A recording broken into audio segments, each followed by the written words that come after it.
Today we brought together industry, community partners, ISDs, and community colleges to talk about a new certification program in automation technicians right here for the supply chain industry.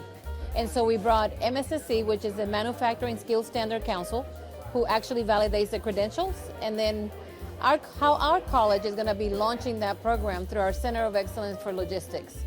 It's a wonderful event to get people together to talk about the talent that we have, the talent pipeline, the opportunities that we have for our students and our community, and providing some workforce development opportunities for our students and their families so they can be successful in their everyday lives.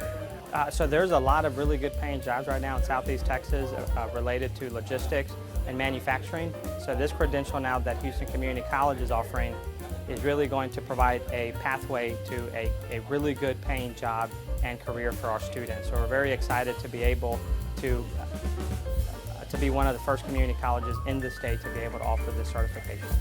So we need to build more training centers, we need more automation, we need more robotics, more equipment to move product faster, and with that we need more maintenance technicians to support in maintaining and troubleshooting and repairing those equipment. So that's where that partnership with Amitral and MSSC started, and so far it's been delivering great results. The students have a baseline of obviously mathematics, a want to be in this industry because this industry is very specific, and as long as you have those things, the certifications take care of the rest, and as long as you follow those, ask the right questions, and then the main thing is apply the skills. So the theory is excellent, but you really get the biggest learning when you're applying the hands-on skills on either an equipment or on the skill boss logistics.